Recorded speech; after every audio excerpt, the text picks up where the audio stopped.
नमस्ते, मेरा नाम शुभम है और आप मुझे ब्रेन ऑफ बिहार पे देख रहे हैं। जो सुनवाई होनी थी 17 जून को, वो केस डिस्पोज ऑफ हो गया है और इस कमेंट के साथ हुआ है जो कि आप लोगों को जानना चाहिए। मामला डिसमिस है, सब लोगों को पता है, पोर्टल पे भी दिख रहा है। लेकिन जानने वाली बात ये है उसमें कि जो भी लोग ज़मीन खरीदे हैं सहारा इंडिया से, सर्कल रेट से ऊपर तो वो खरीदे ही होंगे, इसमें कोई दो राय नहीं है। मार्केट रेट नहीं, सर्कल रेट। लेकिन उसका पैसा अगर सहारा सेबी में टोटल अमाउंट नहीं जमा किया गया और सेबी के द्वारा ओरिजिनल उसका मदर डीड जो है सेबी के पास है उससे नहीं लाया गया, तो वो अधूरा माना जाएगा। हम भी ये बहुत दिन से ये बात बोल रहे हैं। ये जो मामला था रणकौशल प्रताप सिंह वर्सेस सहारा इंडिया, सुप्रीम कोर्ट में चीफ जस्टिस ऑफ इंडिया ने सुनवाई किया। इसका 15 मिनट तक सुनवाई चला है और इसमें पार्टी बनाया गया था जो रणकौशल प्रताप सिंह हैं उनके द्वारा सहारा इंडिया को, सहारा इंडिया रियल एस्टेट को, और जो ज़मीन ओइंग कंपनी है जिसके नाम पे ज़मीन है सहारा के ही एंटिटी, उनको, ईडी को, बिहार सरकार को। लेकिन रिस्पोंडेंट के साइड से कोई भी अपीयर एडवोकेट नहीं हुआ क्योंकि नोटिस नहीं हुआ था अभी तक। ये पहला ही हियरिंग था। तो खूब बढ़िया से अभी पार्ट टाइम कोर्ट चल रहा है। ऐसे तो समर वेकेशन चल रहा है, लेकिन पार्ट टाइम एक बेंच सुनवाई करते रहती है।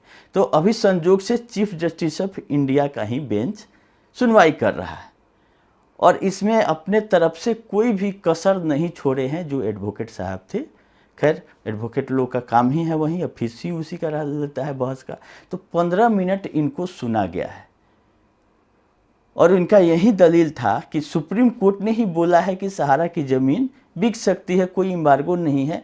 दो कंडीशन है, एक कि 90% ऑफ सर्कल रेट से नीचे नहीं होना चाहिए, दूसरा जो पैसा बिकेगा वो हम सहारा सेबी में जमा करेंगे। ये दो कंडीशन अगर हो जाता है तो सबका वैध है खरीद बिक्री। तो आखिर ये मामला सुप्रीम कोर्ट में गया कैसे?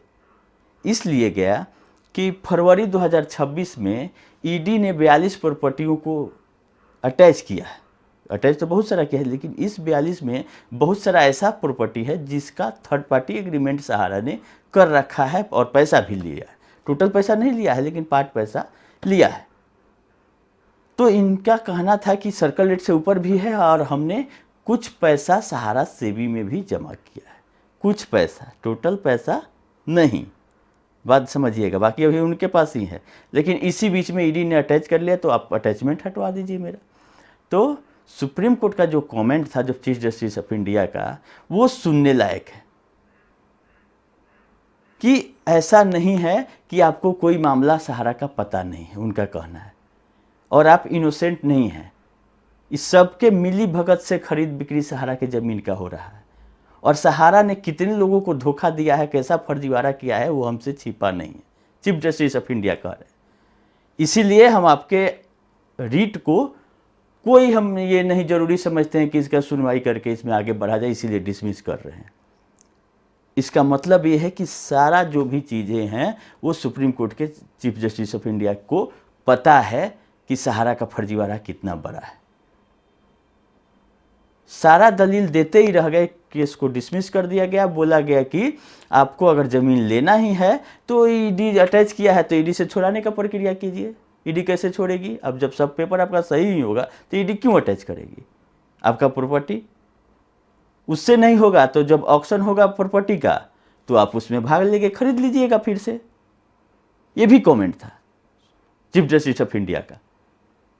इनका कहना था कि हमारा क्या गलती है, सुप्रीम कोर्ट ने बोला था कि सहारा की संपत्ति यही नहीं पूरे इंडिया के बिक सकती है, तो हमने एग्रीमेंट किया, सहारा सेबी में कुछ पैसा जमा किया, 2-3 करोड़ रुपया सहारा को एंटिटी को भी दिया है, 1 करोड़ सहारा सेबी में इन्होंने जमा किया। लेकिन कब जमा किया? उस ज़मीन पर एफआईआर हो गया था।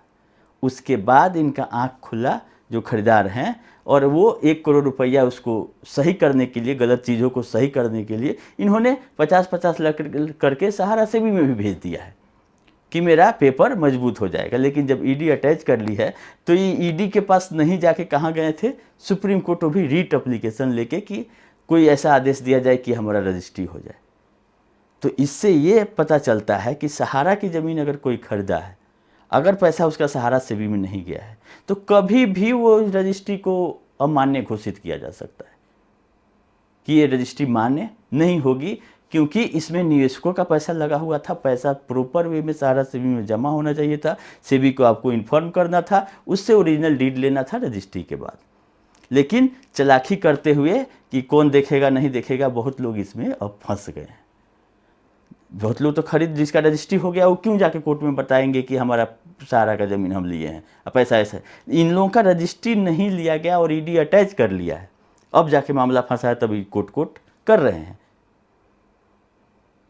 तो वो लोग अभी से भी सावधान हो जाए जो कि सहारा के साथ ज़मीन खरीद बिक्री करना चाहते हैं। ये 2 कंप्लायंस अगर उनका नहीं है तो कभी भी इस पर चल सकता है सुप्रीम कोर्ट का दंड, क्योंकि पहले ही सुनवाई में डिसमिस कर दिया गया कि आपका सुनने लायक नहीं है, इसमें आगे हम नहीं बढ़ सकते। और बोला गया था कि आप कितने इनोसेंट हैं हमको पता है, जब तक खरीदार और बेचने का मिली भगत नहीं रहेगा तो ये चीज़ नहीं होगा। चीफ जस्टिस ऑफ इंडिया का कमेंट ये था कि आप डिस्प्यूटेड प्रॉपर्टी क्यों खरीदते हैं, आप नीड एंड क्लीन खरीदिए, जब आपके पास मार्केट रेट पे ले ही रहे हैं तो ज़मीन का कमी थोड़ी है। इसको भूल जाइए, समझिए कि दान कर दिए, ऐसा था। चीफ जस्टिस ऑफ इंडिया अभी जो है वो तो बोलने में पीछे रहते नहीं हैं, तो उनका कहना है कि इसको भूल जाइए और ईडी के थ्रू आप अपना आगे प्रोसेस कीजिएगा। तो लास्ट में इनके द्वारा ये भी बोला गया कि कम से कम अटैच कर दीजिए सहारा से भी विवाद से इस मामले को, ताकि हम लटके रहें जैसे सब लोग लटका हुआ है। तो कोर्ट का कहना था कि ज़्यादा करिएगा तो प्रोसिक्यूशन चल रहा है ईडी का, उसमें आपको पार्टी बना दिया जाएगा, तो जवाब देते रहिएगा। ज़्यादा तेज बनने की ज़रूरत नहीं है, कोर्ट को सब पता है कि कौन कितना ईमानदार है। चलिए, ये सुनवाई से ये पता चल रहा है कि कहीं ना कहीं आज नहीं कल सहारा का ज़मीन का फाइल खुलेगा, और उसमें अगर सही तरीके से रजिस्ट्री नहीं हुआ है तो उसका पैसा फिर से देना पड़ेगा सहारा सेबी में, और नहीं तो ज़मीन फिर वापस चला जाएगा सहारा के पास। देखिए क्या होता है। अब इस ऑर्डर से बहुत लोग प्रभावित होंगे, जो ज़मीन इसका लिए हैं, कम से कम अभी से सुधर जाए, अच्छा आगे से, क्योंकि पैसा गरीब निवेशकों का है, वो पैसा ज़मीन बेच के आएगा तो उनको मिलना चाहिए। कोर्ट का यही टारगेट है, चाहे ईडी करे चाहे सेबी अटैचमेंट करे। फिर 18 जून को भी सुनवाई है एक सहारा इंडिया कमर्शियल के मामले में। आप लोगों को पता ही होगा कि 14,106 करोड़, जैसे रियल एस्टेट और हाउसिंग का देना था इनको 24,000 करोड़, वैसे ही 14,106 करोड़ रुपया भी इनसे रिकवरी होना है सहारा इंडिया कमर्शियल के मामले में, जिसमें टर्मिनल जो ये आपका ट्रिब्यूनल जो है वहाँ से इनका अपील डिसमिस हो गया था। टोटल 3 अपील चल रहा था ट्रिब्यूनल में, एक कंपनी किया था, एक डायरेक्टर और एक मैनेजर लोग। तो कंपनी और डायरेक्टर वाला तो ट्रिब्यूनल से ही इनका डिसमिस हो गया है, बचा मैनेजर लोगों को ट्रिब्यूनल का कोर्ट ये अलाउ कर दिया था कि इन लोगों का कोई गलती नहीं है, ये पेड एम्प्लॉय थे, इनको छोड़ दिया जाए, इनसे रिकवरी और चाहे इनका जवाबदेही नहीं है पैसा वापस कर दें। लेकिन उसके खिलाफ भी सेबी जो तीसरा अपील जो कि अलाउ किया गया है, 2 अपील तो डिसमिस है, उसके अगेंस्ट में अगर सहारा को जाना होगा तो सुप्रीम कोर्ट जाएगी। लेकिन सेबी इस बार गई है क्योंकि 3 अपील में 2 अपील डिसमिस था, एक अलाउ कर दिया गया था, मतलब सहारा के जो मैनेजर्स हैं 5 उनके पक्ष में दे दिया गया था। एक कंपनी सेक्रेटरी हैं, 5 मैनेजर और ऑफिसर थे। तो उसके अगेंस्ट में एक अपील नया सेबी की तरफ से सुप्रीम कोर्ट में दाखिल किया गया है, जिसकी सुनवाई 18 जून 2026 को 2 नंबर पे चीफ जस्टिस ऑफ इंडिया ही करेंगे। इसका भी जो अपडेट आएगा हम आप लोग को बताएंगे, क्योंकि पैसा रिकवरी होकर आएगा वहीं निवेशकों तक पहुंचेगा। उसके अलावा 1 रुपया सहारा ने पिछले 10 साल में किसी को नहीं दिया होगा, ना आगे देगा। तो इसीलिए वो 14,000 करोड़ आ जाए, ईडी से रिकवरी होकर आ जाए, या चाहे जो सहारा सेबी में पड़ा हुआ है, यही पैसा धीरे धीरे निवेशकों तक पहुँचेगा। बाकी अगर आप ये सोच रहे हैं कि सहारा देगी, तो वो सोचने की आपको ज़रूरत नहीं है, वैसा कभी भी होते हुए ना नज़र आ रहा है ना आएगा।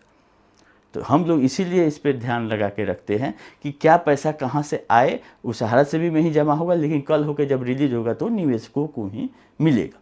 तो 14,106 करोड़ का मामला सहारा इंडिया कमर्शियल और सहारा इंडिया पार्टनरशिप फर्म, जिसके 4 पार्टनर इसमें जिक्र किया गया था, सुब्रत राय, स्वप्ना राय, जेबी राय, ओपी श्रीवास्तव। टोटल 14-15 लोगों को इसमें पार्टी बनाया गया था। जवाबदेही उन तय की गई थी कि इन लोगों से को ये 14,106 करोड़ रुपया वापस करना है, जबकि सहारा का क्लेम है कि मात्र 17 करोड़ रुपया कमर्शियल में बाकी है, बाकी सब पैसा हम रिफंड कर दिए। जैसे कि हाउसिंग और रियल एस्टेट में उन्होंने किया था। लेकिन जब प्रूफ मांगा गया कोर्ट में कि आप किस माध्यम से किए, क्योंकि 1,98,00,000 लोगों से आप उठाए हुए थे 17,250 करोड़ कमर्शियल में, जिसका नेट आउटस्टैंडिंग आपका आया 14,108 करोड़, जो कि 31 अक्टूबर 2018 को ही होल टाइम डायरेक्टर सेबी के ऑर्डर कर चुके थे रिफंड करने का 15% ब्याज के साथ। लेकिन 19 में आप ट्रिब्यूनल में चले जाते हैं और 19 का ट्रिब्यूनल का फैसला 9 मार्च 2026 को आता है कि आपकी अपील को डिसमिस किया गया। एक अपील अलाउ किया गया है जिसके अगेंस्ट में भी सेबी चली गई है सुप्रीम कोर्ट। देखिए कि वो भी अब की अपील अगर सुना जाता है या खारिज किया जाता है या तो फिर उनकी भी जवाबदेही रहेगी, जो 5 लोग, 4 मैनेजर हैं और एक कंपनी सेक्रेटरी, जो कि प्रोस्पेक्टस पे साइन किए थे पैसा उठाने के लिए। ये दोनों अपडेट आपको हम बता दिए। एक लोग मैसेज कर रहे हैं कि पोर्टल पे नया ब्लिंक कर रहा है कि ऑथोराइज वेबसाइट से ही आप रिफंड क्लेम करें। वो कुछ नहीं है, केवल एक आपको जागरूक करने के लिए है कि बहुत सारा फ्रॉड वेबसाइट भी चलता है। एक अंक इधर उधर करके नया वेबसाइट जो हैकर हैं वो खोल लेते हैं और आपका पैसा आप रिफंड करने के लिए क्लेम कीजिएगा, उल्टा में आप ही का पैसा निकल जाएगा अकाउंट से। तो जो उसका URL है जो दिखाया जा रहा है पोर्टल पे, वो ध्यान से ही उसी पोर्टल पे आप अपना स्टेटस चेक करें, रीसबमिशन करें, सबमिशन करें, ये बताने के लिए वहाँ पे ब्लिंक कर रहा है। और कोई नया अपडेट CRCS पोर्टल पे अभी नहीं है। चलिए अभी के लिए इतना ही, फिर कोई नया अपडेट रहता है तो हम आपको अपडेट करते रहेंगे। अभी के लिए इतना ही, धन्यवाद।